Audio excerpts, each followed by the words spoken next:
Hello സുഹൃത്തുക്കളെ, അപ്പോൾ വീണ്ടും നമ്മളൊരു വാട്ടർ കളർ പോർട്രേറ്റ് വീഡിയോ ആയിട്ട് വന്നിരിക്കുകയാണ്. ഞാൻ കഴിഞ്ഞ പ്രാവശ്യത്തെ വീഡിയോനെ അപേക്ഷിച്ച് ഞാൻ കുറച്ചുകൂടിയൊക്കെ എക്സ്പ്ലെയിൻ ചെയ്യുന്നുണ്ടാവുമായിരിക്കും. അതായത് എങ്ങനെയാണ് മിക്സ് ചെയ്യുന്നതെന്നും എന്തൊക്കെ കളറാണ്, ഏത് ബ്രാൻഡാണ് ഞാൻ ഉപയോഗിക്കുന്നതെന്നും. ഈ പെയിൻറ്റിങ്ങിൽ ഞാൻ ഉപയോഗിച്ചിട്ടുള്ളത് വിൻസെൻ്റ് നോട്ടിൻ്റെ കളറാണ്. ഇതാണ് സാധനം. ഇതിൽ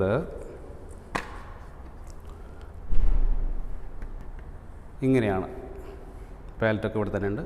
അപ്പോൾ ഇത് വെച്ചിട്ടാണ് ചെയ്യുന്നത്. ഓക്കെ, കൂടുതലൊക്കെ എക്സ്പ്ലെയിൻ ചെയ്യാമെന്ന് വിചാരിക്കുന്നു ഈ പ്രാവശ്യത്തെ വീഡിയോയിൽ. നിങ്ങൾ മുഴുവനായും കാണുക, കമൻറ്റ്സ് ചെയ്യുക, സബ്സ്ക്രൈബ് ചെയ്യുക, ഷെയർ ചെയ്യുക. ഓക്കെ,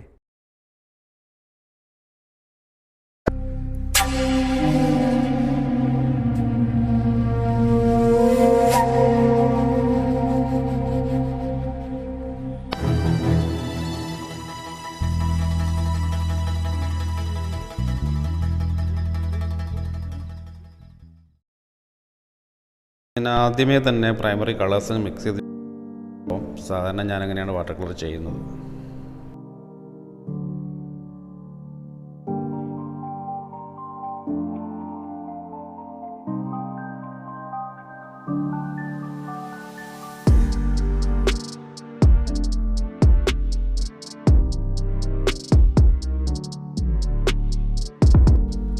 നല്ല ട്രാൻസ്പെറൻ്റ് ആയിട്ടുള്ള ഒരു ലൈറ്റ് കളേഴ്സാണ് ഞാൻ ആദ്യം അപ്ലൈ ചെയ്തിട്ടുള്ളത്.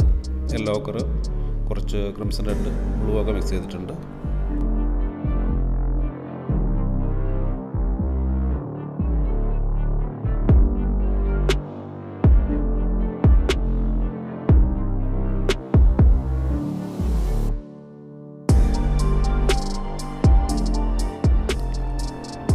പരമാവധി ട്രാൻസ്പെറൻസി കീപ്പ് ചെയ്തുകൊണ്ട് ലൈറ്റായിട്ടുള്ള ടോണുകളാണ് ആദ്യം ചെയ്തു പോകുന്നത്.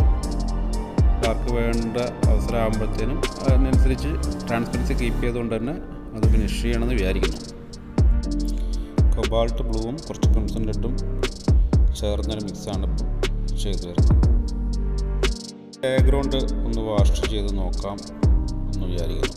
അത്രമാത്രം ഡെപ്ത്ത്, ഞാൻ ഒരുപാട് ഡെപ്ത്ത് ചെയ്യാൻ ഉദ്ദേശിക്കുന്നില്ല. ലൈറ്റായിട്ട് വലിയൊരു റഫ് അല്ലാത്ത സ്റ്റൈലിൽ ഒരു ബാക്ക്ഗ്രൗണ്ട്, ഏകദേശം ഫിഗേഴ്സിൽ വരുന്ന കളേഴ്സൊക്കെ ഞാൻ ചെറുതായിട്ടൊക്കെ ഇതിൽ അപ്ലൈ ചെയ്യുന്നുണ്ട് ഒരു ഹാർമണിക്ക് വേണ്ടിയിട്ട്.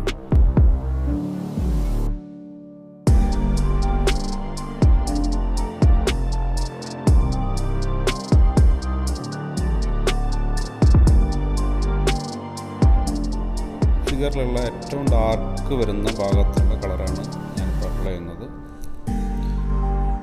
ബേൺഡ് അംബറും ക്രിംസൺ റെഡും കുറച്ച് ഗ്രീനൊക്കെ വരുന്നുണ്ട് അതിനകത്ത്. ഇതുപോലെ മുഖത്തുള്ള എല്ലാ ഡാർക്ക് ഏരിയകളും അതത് കളർ വെച്ചിട്ട് ആ ഏരിയ ആദ്യം സ്കെച്ച് ചെയ്ത് തീർക്കുകയാണ്.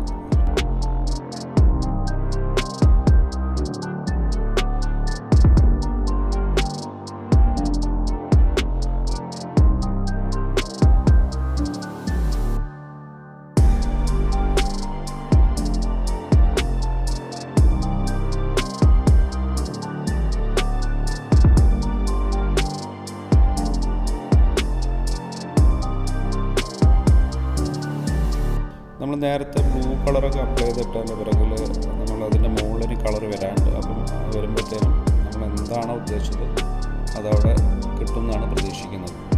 എന്ത് കളറാണോ നോക്കുന്നത്, അതുകൊണ്ടാണ് ഞാൻ ആ ബ്ലൂ അവിടെ അപ്ലൈ ചെയ്തിട്ടുള്ളത്. ഒരു ഓപ്പോസിറ്റ് കളറാണ്. മാത്രമല്ല മുഖത്ത് അത്തരം ഷെയ്ഡ്സ്, അത്തരം കളറിൻ്റെ ആവശ്യകതയുണ്ട്. അതിനനുസരിച്ചുള്ള കളർ തന്നെയാണ് ഞാൻ ബാക്ക്ഗ്രൗണ്ടിലും ഒന്ന് വാഷ് ചെയ്തിട്ടുള്ളത്.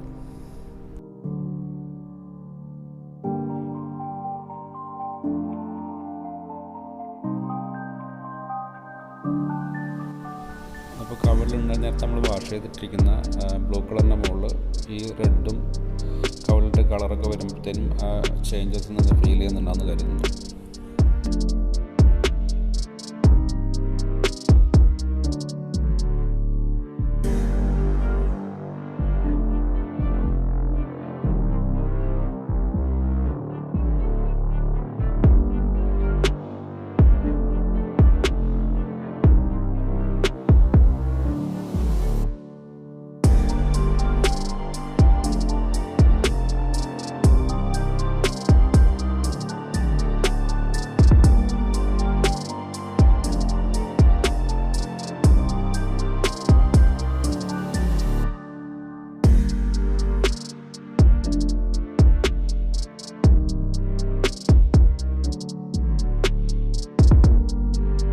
കൂടിയ ഡാർക്കിൻ്റെ ഏരിയാസൊക്കെ ചെവി ഉൾപ്പെടെയുള്ള ഭാഗത്തൊക്കെ നമ്മൾ കളർ അപ്ലൈ ചെയ്ത് കഴിഞ്ഞിട്ടുണ്ട്. ഇനി അതിൻ്റെ മുകളിലുള്ള ഇനിയും വർക്കുകളുണ്ട്. അപ്പോൾ ചിലപ്പം കുറച്ച് ഡാർക്കായിട്ടുള്ള ചിലപ്പോൾ കുറച്ച് ലൈൻസൊക്കെ ചെയ്യേണ്ടി വരുമായിരിക്കും. അപ്പം അത് ആ സമയത്ത് ചെയ്യും.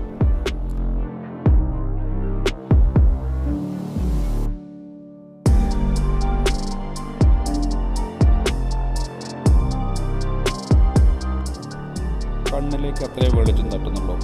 കണ്ണ് കുറച്ച് കുഴിഞ്ഞ് നിൽക്കുന്ന പോലെയാണ് തോന്നുന്നത്. അപ്പം അതിന് ശേഷം താഴോട്ട് കവളിലൊക്കെ നല്ല ഹൈലൈറ്റ് ഉണ്ട്. അപ്പോൾ കോൺട്രാസ്റ്റ് ആ ഒരു വെളിച്ചം തട്ടുന്നതനുസരിച്ചുള്ള ആ ഒരു ഫീല് മനസ്സിലാവുമെന്ന് വിചാരിക്കുന്നു.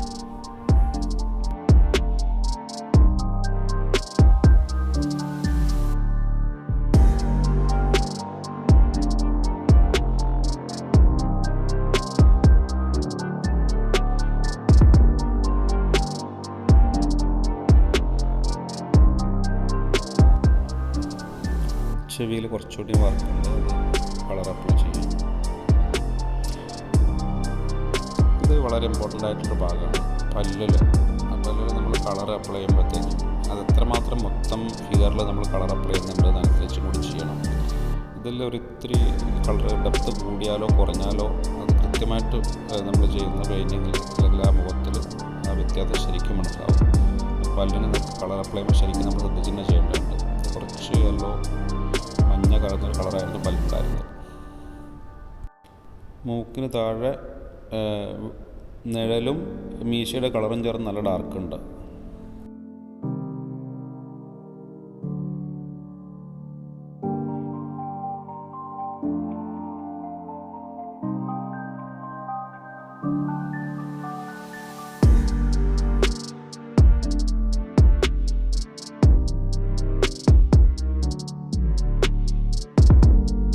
മുഖത്തുള്ള ചെറിയ ചെറിയ ഡീറ്റെയിലേക്ക് പോയാൽ കണ്ണിനകത്തുള്ളതും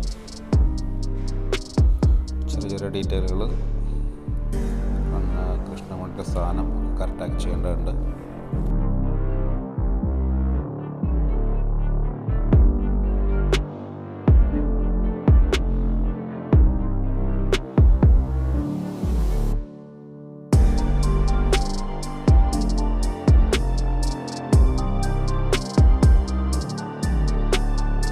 പുരികത്തിൻ്റെ കളറ് അമ്പറും കുറച്ച് കൊബാൾട്ട് ബ്ലൂ ഗ്രീനൊക്കെ ചേർന്നൊരു കളറാണ്.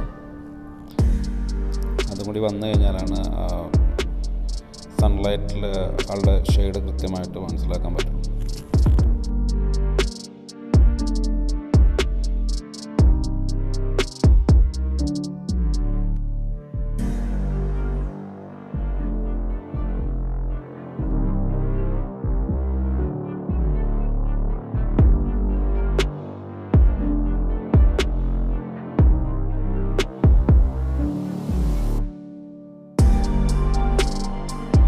ചുണ്ടിന് താഴെ ഫ്ലാറ്റായിട്ടുള്ള അവസ്ഥയാണുള്ളത്. അവിടെ കളർ വെച്ചിട്ട് ചുണ്ട് ഷേപ്പ് ചെയ്ത് കൊണ്ടുവരണം.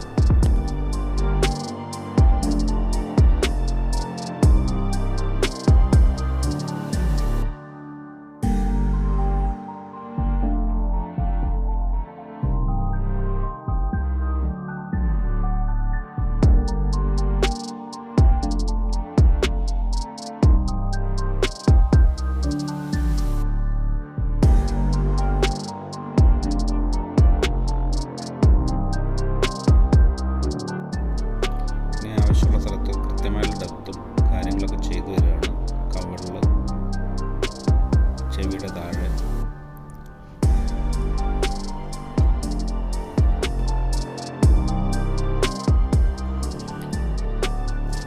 എസ്കോഡയുടെ ഒരു ഫ്ലാറ്റ് ബ്രഷാണ് ഞാൻ ഉപയോഗിക്കുന്നത്. ഞാൻ ഈ വർക്കിന് ഏകദേശം ഒരു 80% ഞാൻ ഉപയോഗിച്ചിട്ടുള്ള ഈ ഫ്ലാറ്റ് ബ്രഷാണ്.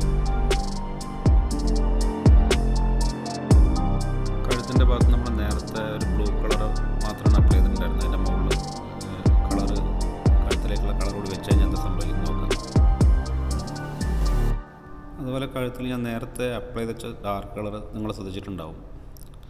അത് ഇതിലേക്ക് വന്ന് ബ്ലെൻഡ് ആവുകയാണ് ചെയ്യുന്നത്.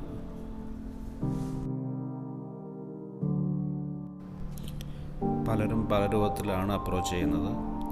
ചില ആളുകൾ ഒരു കളർ വാഷ് ചെയ്ത് അതിൻ്റെ മുകളിൽ വീണ്ടും പലതരം കളറുകൾ വാഷ് ചെയ്ത് അയാളുടെ ആവശ്യത്തിനനുസരിച്ച് ആ കളർ കിട്ടുന്നവരെ വീണ്ടും വീണ്ടും വാഷ് ചെയ്തൊക്കെ ചെയ്യുന്നു. അതിന് പറ്റിയ നല്ല പേപ്പർ ആയിരിക്കണമെന്ന് മാത്രമേ ഉള്ളൂ. അത് പറയാൻ പറ്റും. ഞാൻ ഉപയോഗിക്കുന്ന ക്യാൻസറിൻ്റെ 300 GSM ഉള്ള ക്യാൻസറിൻ്റെ വാട്ടർ കളർ പേപ്പറാണ്. പിന്നെ വിൻസെൻ്റ് ന്യൂട്ടനാണ് വാട്ടർ കളർ.